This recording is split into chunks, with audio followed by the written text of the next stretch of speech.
नमस्कार, ये है एनडीटीवी और आप देख रहे हैं एनडीटीवी मध्य प्रदेश छत्तीसगढ़। मैं हूं आपके साथ अमृत तिवारी। कर्नाटक में 2018-19 में आयुष्मान भारत की शुरुआत हुई थी। आयुष्मान भारत यानी परिवार की 5 लाख रुपए की स्वास्थ्य बीमा योजना। क्या है हकीकत, हमारी इस खास रिपोर्ट में देखिए। ओबलापुरा की अनुसूचित जाति कॉलोनी में रहने वाले 75 साल के रंगैया अब थोड़ा चल फिर पा रहे हैं। 7 जनवरी को रात में खाने के बाद इन्हें दिल का दौरा पड़ा। इस हालत में मोटरसाइकिल पर उनका बेटा उन्हें अस्पताल ले गया। मैं अपने पिता को अपनी मोटरसाइकिल पर उस हालत में लेकर अस्पताल गया। ईसीजी और दूसरे टेस्ट के बाद डॉक्टर ने बताया कि उनको दिल का दौरा पड़ा है। ईसीजी से यही पता चल रहा है। स्थानीय अस्पताल से उन्हें फौरन बेंगलुरु के सरकारी जयदेवा अस्पताल ले जाया गया, जहां उन्हें 2 स्टंट्स लगे। अगर आयुष्मान भारत का इंश्योरेंस न होता तो लाखों की रकम इस सर्जरी के लिए जुटानी पड़ती, जो इस परिवार के लिए मुश्किल था।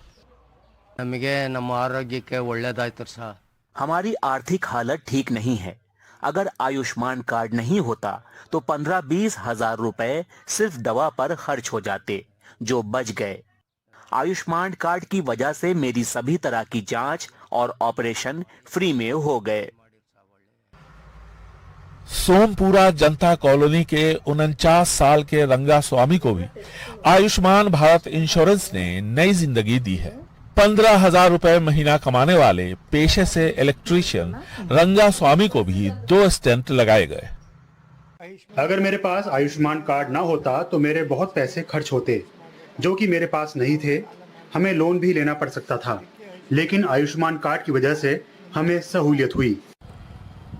आयुष्मान भारत से किस तरह गरीबों को मदद मिल रही है, ये जानने के लिए हम पहुंचे बेंगलुरु के Shri Jayadeva Institute of Cardiovascular Sciences and Research, जहां के इंश्योरेंस काउंटर पर हमें कई लोग मिले जो आयुष्मान भारत कार्ड का इस्तेमाल कर रहे थे। एक बात तो साफ है कि यह कार्ड जरूरतमंदों के लिए काफी मददगार साबित हो रहा है, लेकिन वक्त के साथ बदलाव जरूरी होता है। ऐसे में इस कार्ड के जरिए दी जा रही रियायत में भी ठोस बदलाव की जरूरत महसूस की जा रही है। Ayushman Bharat is certainly helping a lot of. Ayushman Bharat निश्चित तौर पर गरीबी रेखा के नीचे रहने वाले लोगों के लिए मददगार साबित हो रहा है। ये कर्नाटक में 2018-2019 में लागू हुआ था।